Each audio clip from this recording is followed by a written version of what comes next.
So welcome to this week's podcast, Moving Through Menopause. I'm excited to be joined by Eileen Durward. And Eileen works for Vogel and she's their menopause expert. So she is just the person to talk to this morning. Hello, Eileen. How are you? Hi, Philippa, and thanks for inviting me. I'm really excited about this. Oh, me too. It's so lovely to chat, isn't it? We love to chat. Great, absolutely, yeah. And so our favourite topic, of course, is menopause and managing menopausal symptoms. Non-hormonal management is what we're talking about today specifically, and the use of nutrition and supplementation where appropriate. Yeah. So I know this is something that you have had a lot of experience working with women and over the years. And so I'm so excited for you to share your expertise with us today. And so let's just dive straight in. Our first topic is we're talking all about bones. Yes, yeah. Keeping your bones healthy in the menopause and post-menopause is really important because you still want to be agile and fit as you grow old gracefully. The problem when estrogen starts to change is that in normal circumstances, it has a protective effect for our bones. When our estrogen starts to fall, that protection decreases and we can become much more vulnerable to conditions such as osteoporosis, to joint aches and pains, to arthritis.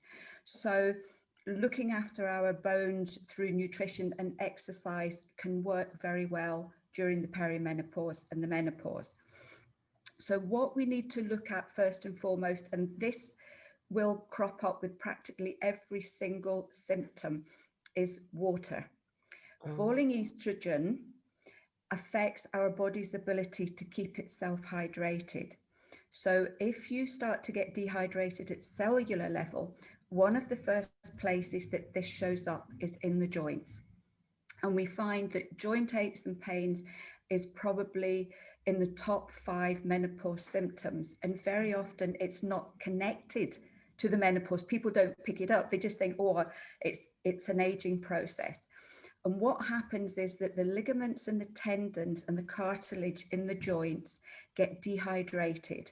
And this affects the range of movement, and it also affects the joints themselves, so they can end up getting wear and tear. So one of the first things we say to people is always make sure you're drinking plenty of plain water. And this can sometimes work within days at helping with joint aches and pains. It's a really swift remedy. So that's for the joints themselves. If you end up getting aches and pains continually, there's a herb called Devil's Claw, which is a natural anti-inflammatory, and that can be taken along with HRT and most other medications.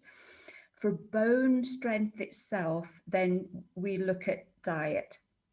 So you're aiming for foods that are rich in calcium, but they need to also be rich in magnesium. You can take high calcium supplements, but if you don't have a corresponding amount of magnesium, calcium very often doesn't get to the bones.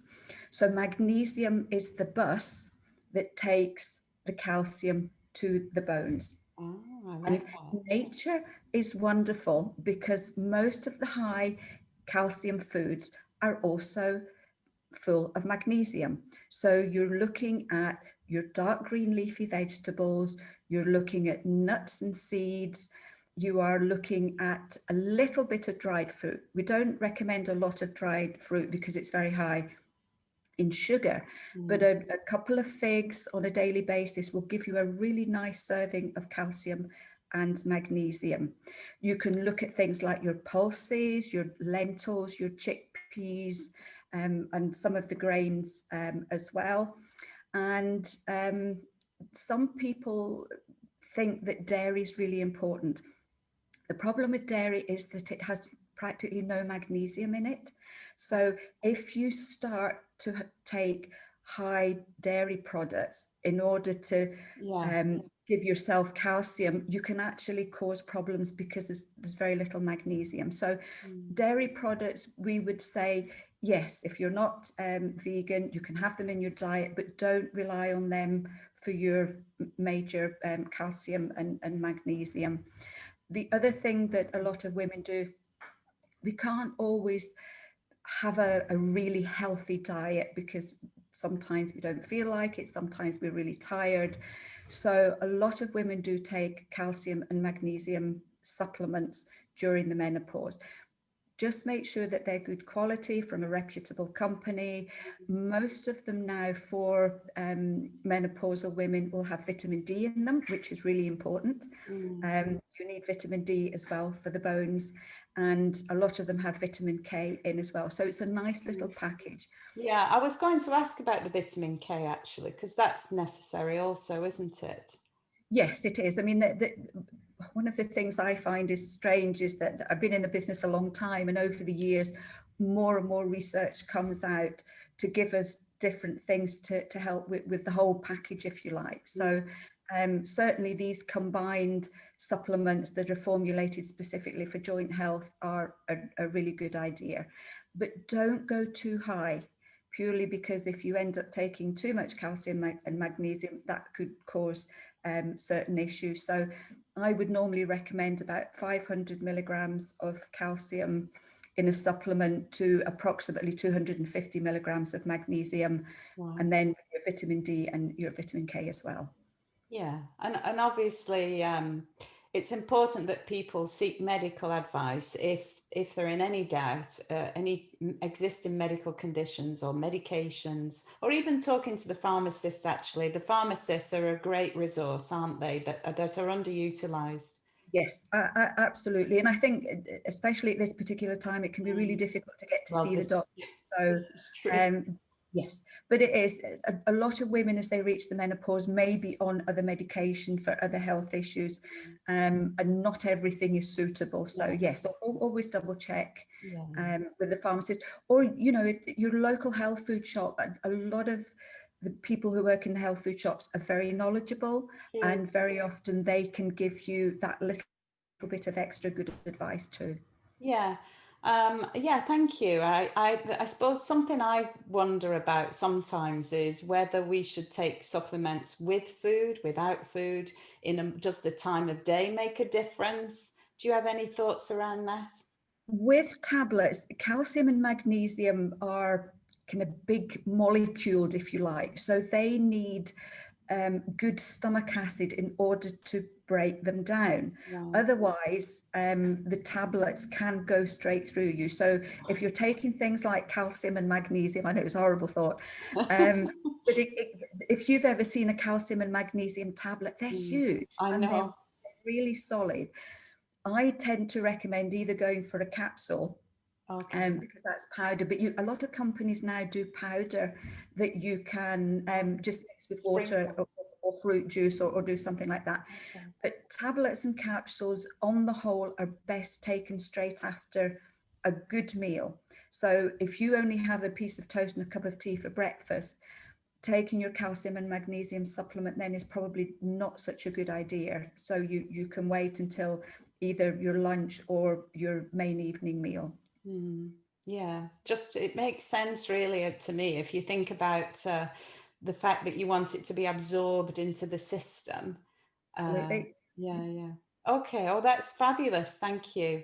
And so coming on to hot flushes, I mean, this is something that's not everybody has challenges with, but I know that lots of people do, and it can be quite debilitating, actually, can't it, for women? So, what kinds of things can we do to help our hot flushes, Eileen? Hot flushes and night sweats, 75% of women will experience them at some point during the menopause. But, we get women, they're worried because they don't get hot flushes. Is there something wrong with me that I'm not having them? And you Don't go, be no, worried. you're lucky ones, believe me. Again, the problem is that falling estrogen can affect, there's a gland in the brain called the hypothalamus. And it controls a lot of different aspects of our hormonal cycles in the body. And one of the things it does is controls our temperature regulation. Yeah. So when estrogen starts to fall, the hypothalamus very often goes into overdrive, and our temperature regulation goes all over the place. It's a bit like if your gas central heating, if the thermostat goes wonky, you either end up too hot or too cold, and it's the same thing. But in the menopause, our nervous system is also pulled into the whole process. And very often your nervous system gets stuck on flight or fight, which means that anything can trigger it at any moment.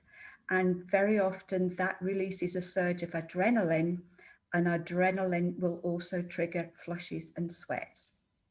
So what I usually say to women, one of the best herbs for hot flushes and night sweats is sage.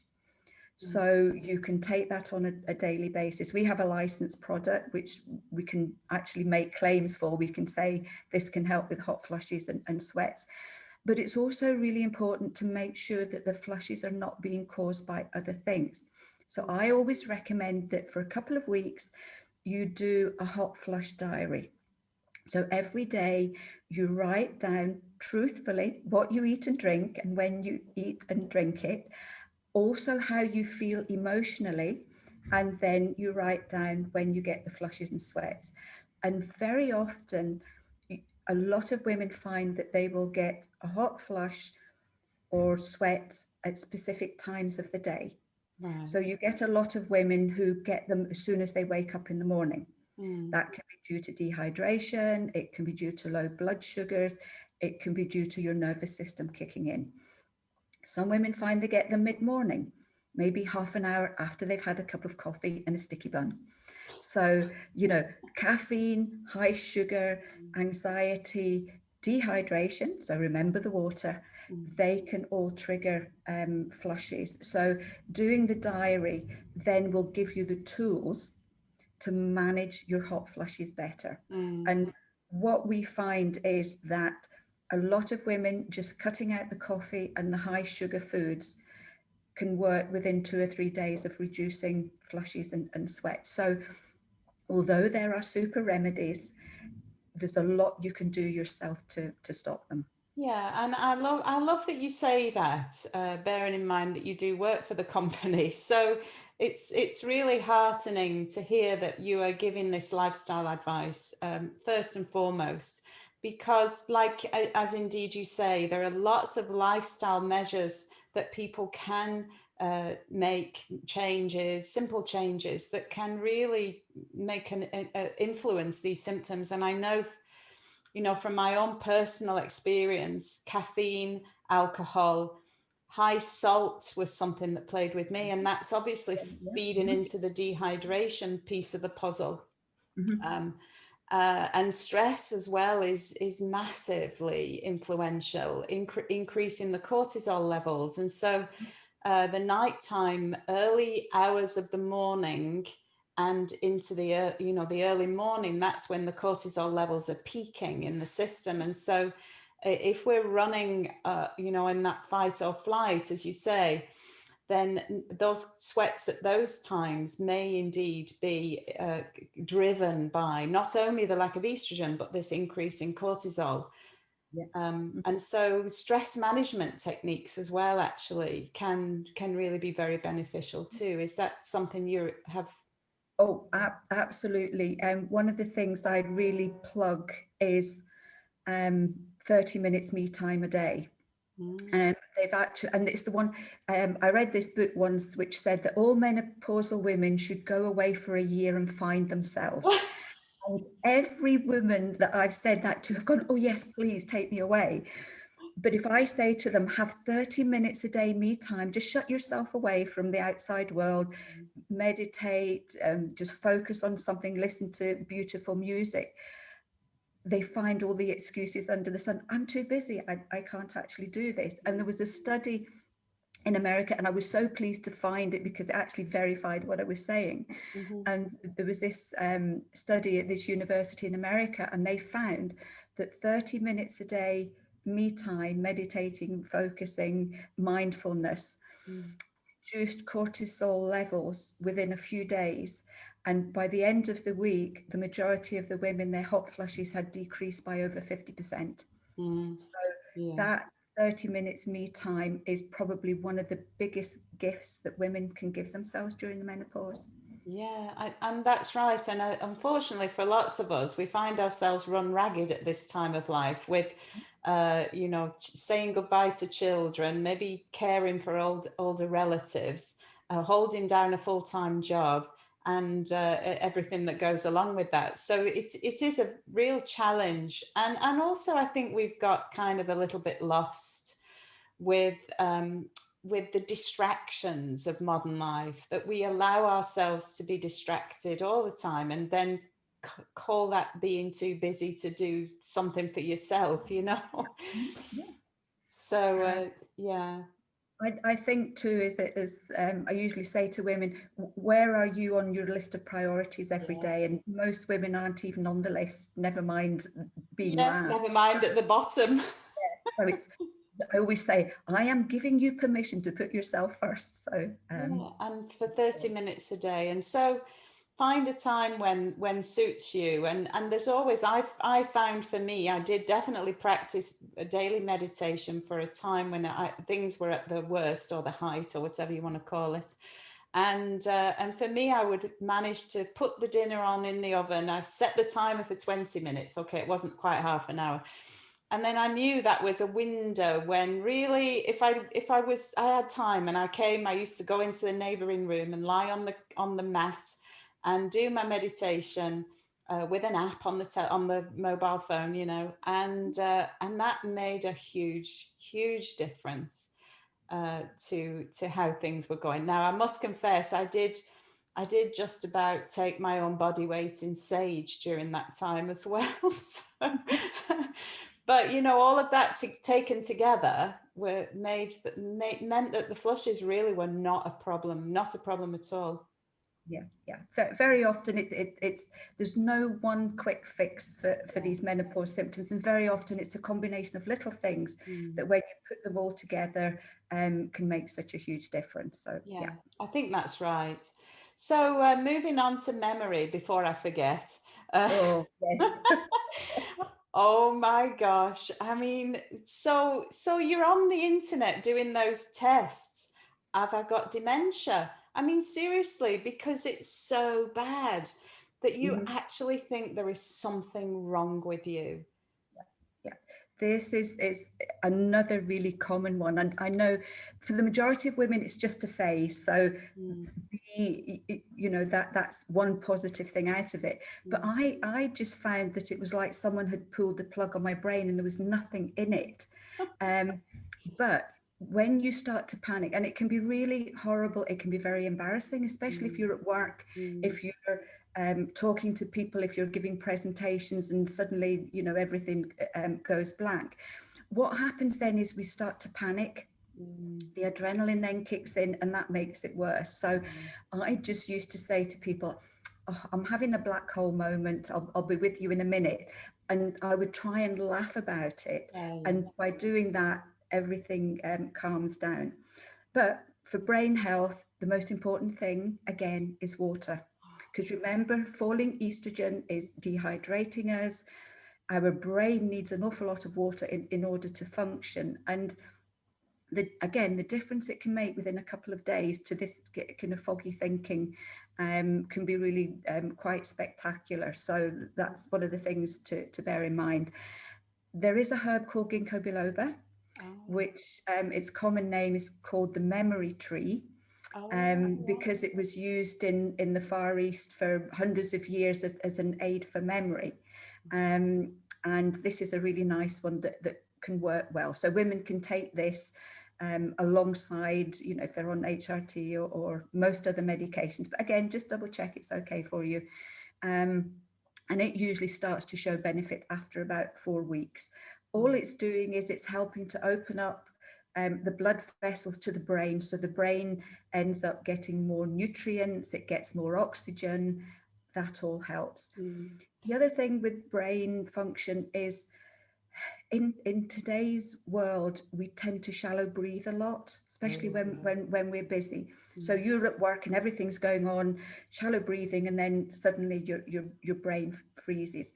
It's remembering to do lots of really deep breathing to keep the brain oxygenated. Mm.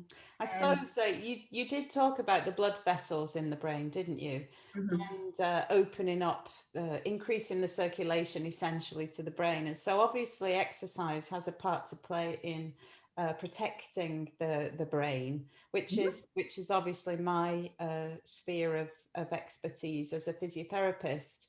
And even just standing will increase the flow of oxygen to the brain. So I know that there is quite a move to offer alternatives to sitting at your desk all day. And if a standing or even an adjustable desk that you can have a choice around whether you stand or sit at work, just standing will actually increase the flow of oxygen to the brain. And if you're on a phone call, then that's often something that you might be able to do at your desk standing, even if you don't have a desk that goes up and down.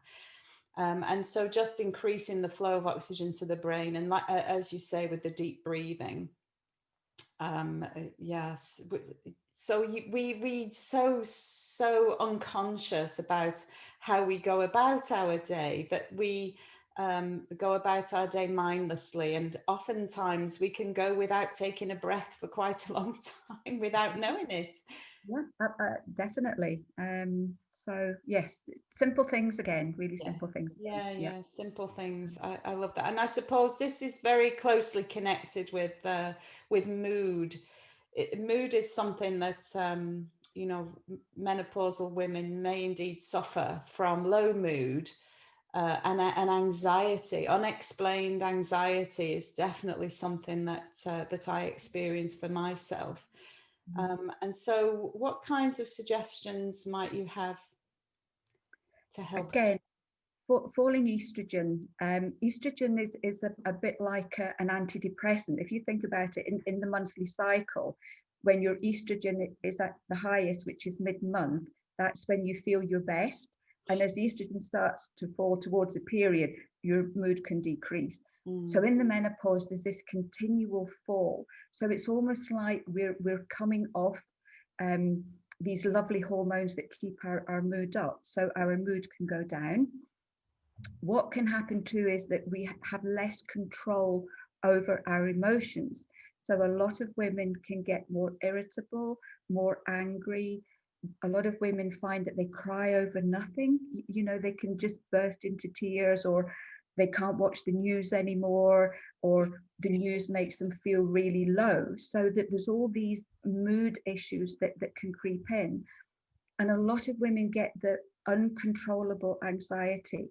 They'll say to me, listen, I don't have anything to worry about, but I'm worrying that it's going to be the end of the world. I'm worrying about what's going to happen to my family. So these low mood and anxiety can be really horrible because you can't pinpoint mm, where it's coming from. So mm, you feel a lot more helpless in this situation, because yeah. women are quite good at controlling our emotions on a regular basis.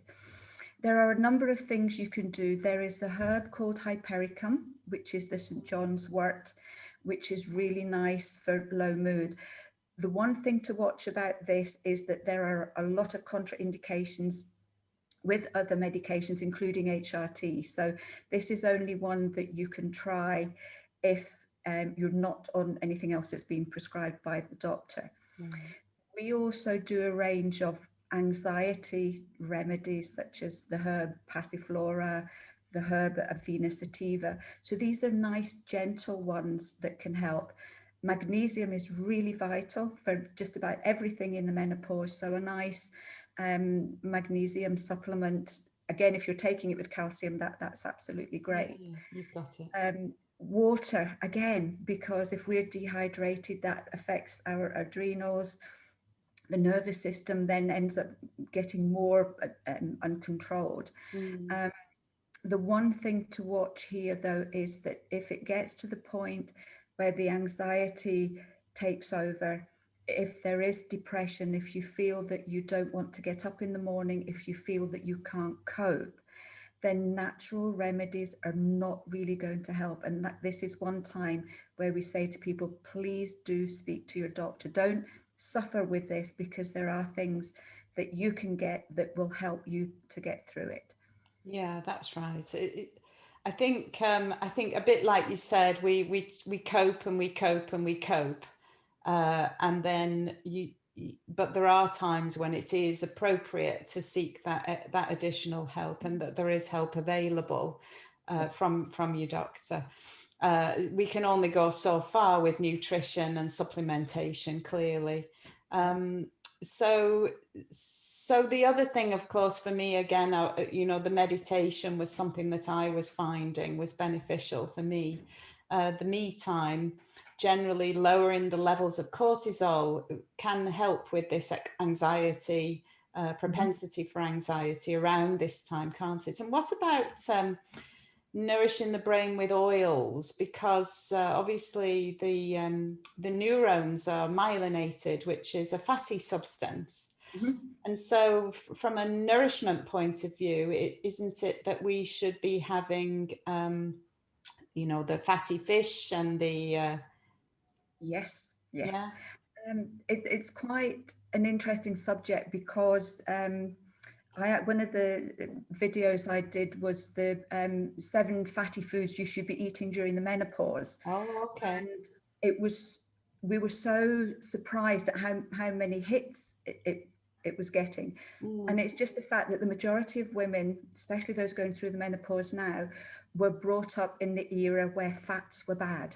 Yes, yeah. So a lot of these women have been brought up thinking that they must go into a low-fat diet. We get to the menopause, maybe there's a little bit of weight gain. So women then go on low-fat, low-calorie diets. And the one thing you need fat for is to make hormones. You need fat for brain function. You need fat for your joints. So things like your oily fish a couple of times a week can be really helpful. Supplements such as a fish oil supplement, you can get a good range. You can get combined essential fatty acid supplements now. For those that are vegetarian or vegan, you've got things like flaxseed oil. So I would say yes, some kind of oil supplement for brain function can be worth its weight in gold. And the fish oil is also good for the joints, and it's also good for the skin. So you're getting a nice triple benefit from taking a fish oil supplement. Yeah, I mean, I think that is an interesting point you've raised, because definitely for me, who hit the menopause, well, I'm officially menopausal in November, so there you go. Yay. But yeah, I mean, I grew up with the F plan diet, and this idea of calorie restriction, and so that's your history. And so as soon as the menopause, you're starting to put the weight on around the middle or whatever, the temptation, well, not only that, but obviously the diet industry is vested in us, thinking that losing calories is the answer to everything, when unfortunately that, good sound nutrition from real whole food is by far the best thing we can do for our bodies and our brains.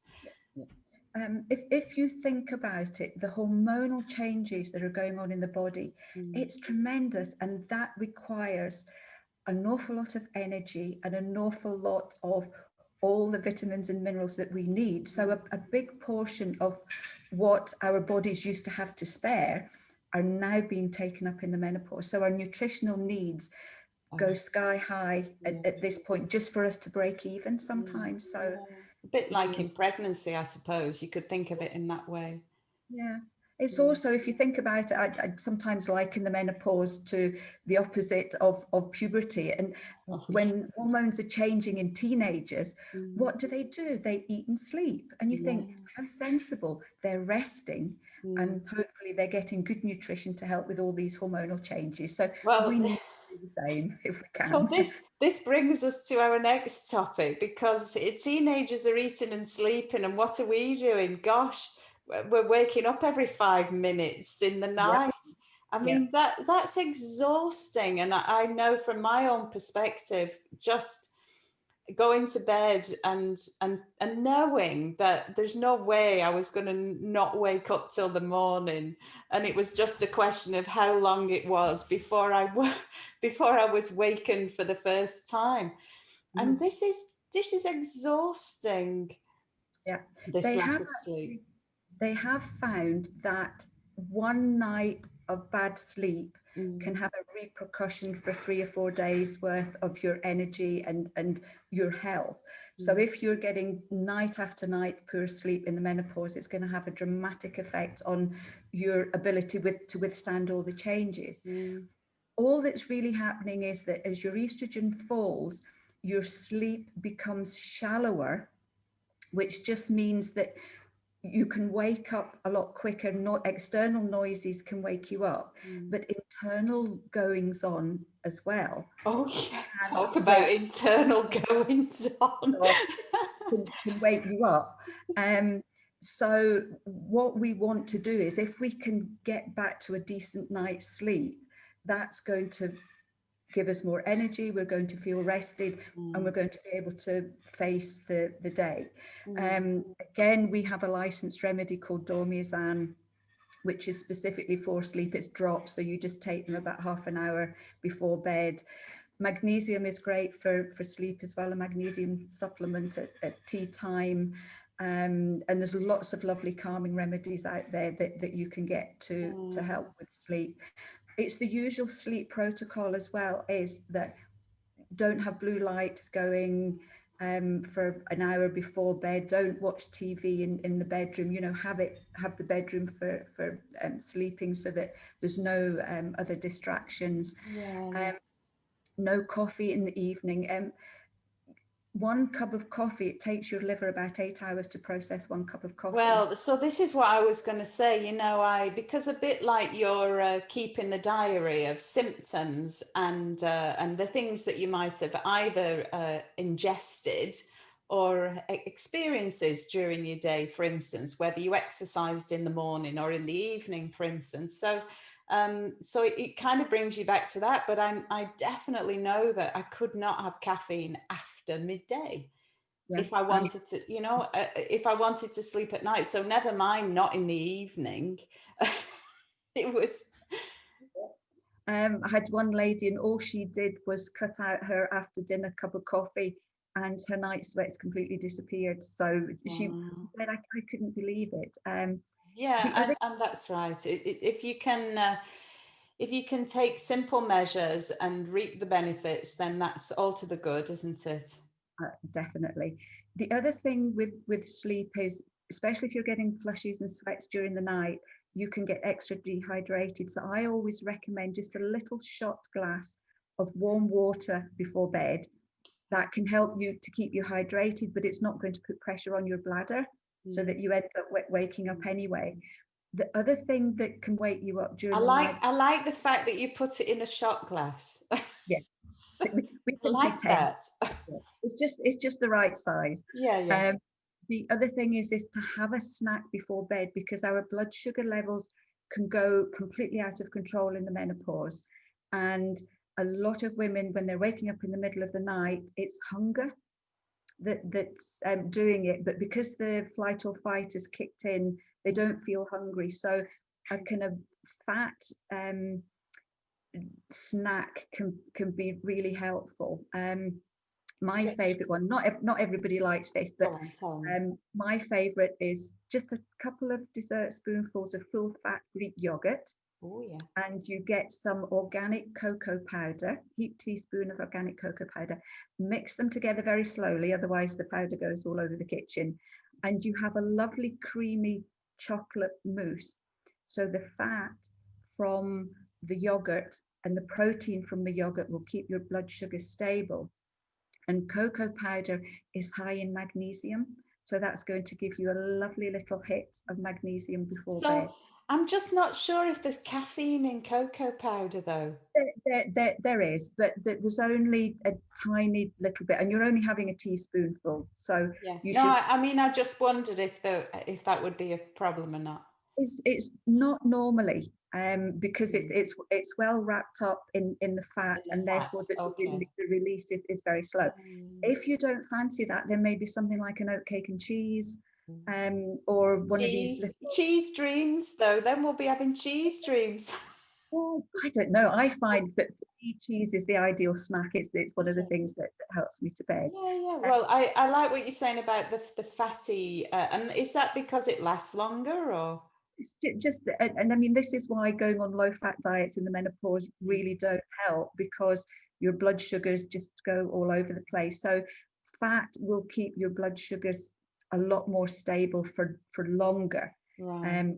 You add it in with protein, then you just get this lovely little mix. I That can, suppose this is a you know the healthy fats is definitely a topic for yes, discussion, isn't it? You know, the avocados and the nuts and the oily fish and yes, all of that. virgin olive oil and the coconut ones as well. So Yeah. yes. One more interesting fact about sleep is if you wake up between 1 a.m. and 3 a.m., Yeah. this is what's called liver time. So this is when your liver is at its busiest. And the energy that the liver is using at that particular point to process things that have gone on during the day can very often wake you up. So if you wake up every night between those times, it just may mean that you need to give your liver a little bit of a rest, or a little bit of a kind of detox, and that can very often help with sleep as well. So you talk about a liver detox. Is that something you could talk us through? What that might involve? Yeah, it's not. I mean, you can get liver detoxes where I wouldn't survive 5 minutes. So we're looking at very gentle things. So you're looking at maybe a week where you're trying to cut out as much caffeine as you can. You're drinking plenty of water to help the liver process everything. Lots of fresh foods. Dairy and a lot of protein maybe keep to a minimum. So you're just allowing the liver to work well, but without a lot of energy being used up. And very often just doing that for a week or two can make a lot of difference. You can also look at herbs such as dandelion is a dandelion root, or a combination of the root and the leaf is a nice one. Globe artichoke is another herb that can be used to help to support liver function. And What a if you lot just of ate women, the artichoke? Is that the you could, same? the problem with artichokes is that they can be quite windy. So that would, Oh yeah. if you started eating them every day, that there might be a Oh, I'm slight. with you. Yeah. So, but a supplement wouldn't have that effect, is what? No, it Yeah. tends Oh, okay. to work better. So But dandelion, we can get that in a herbal tea, can't we? Would that be? the tea only works for the kidneys, because the dandelion leaf works for the kidneys and dandelion root works for the liver. Oh, Um, you can get dandelion coffee root. So if you wanted to substitute caffeine for something else, that there is a company that does dandelion root, and that again you can have that as a drink. So there's a lot of nice things that you can do just to support liver function. And a sluggish liver will affect your energy, will affect brain function, will affect your digestion in the menopause. So doing a little bit of TLC maybe once every 6 months can be really helpful. and so I suppose we have to mention alcohol in that context. Yes, unfortunately. Yeah. A lot of women find in the menopause that that they can't tolerate it anymore. And again, it's just that the body's going, yes, the body's going, I can't cope with this anymore.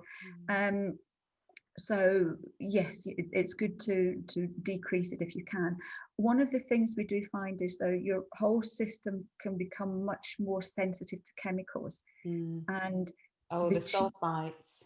the cheaper wines tend to completely full. So all I will say to women is, I'm not one of these people that says don't do this or that, because I wouldn't do it myself. You have to have some pleasure going through the menopause. If you are going to have alcohol, then make sure it's really good quality. Don't overdo it. Have it after you've eaten. Don't have it on an empty stomach, because it will hit your system, and that will hit the adrenals as well. Go for good quality wine, organic spirits, because they will have less chemicals in them, and sort of buffering the alcohol with food can also help as well. So you can still enjoy it in moderation without it having too much of a negative impact. Yeah, I think that's very good advice. Good quality, and try and strive for that in all things, really. If you know, less is more, and turn up the quality as well. I always say if I'm doing little workshops, if you have to have something bad, make sure it's the best of the bad. The best of the bad. The best of the bad. It's the same with chocolate. Chocolate is very highly, the crops are very highly sprayed, as well as coffee. So if you're going to have a little treat now and again, go for the really dark chocolate, go for organic. And again, it's got that little bit of magnesium in them. So a little bit of chocolate now and again, as long as you stick to one piece and not the whole bar. I just need really small bars. Yes. Just once I've opened it, that's that. Yeah.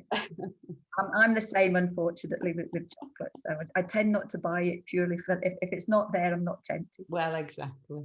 So, well, on that note, thank you so much, Eileen. You are a font of knowledge, and I'm sure we're just even only still scratching the surface. Very much so. I mean, the amount of changes that have gone on since I've been looking into it are huge. And I think for yourself, doing things like this is fantastic, because women need to know how to help themselves, because that gives them the power, because the menopause can make women feel helpless and powerless. So just having a little bit of control over our own environment and our own health can make a huge amount of difference. That's so right. And with we're not there yet. Even still, after this time, we're not there yet, are we, Eileen? There's still work to be done. There's still a lot to be done. I think what I'm finding really exciting now is that business is now looking at the impact of the menopause on women. And I was listening to something the other week, and 14 million working days are lost a year because women have to take time off because they feel ill during the menopause, and that's a huge amount. So there are big businesses, big corporations that are really taking this seriously. And for me, that's great, because it means that women can stay at work, they can get the support they need just to help them cope with everything. So yes. More power to the women. Yeah, absolutely. Well, thank you so much for your time today. I really appreciate it. Thanks so much. It's a pleasure. I've really enjoyed it as well. Thank you.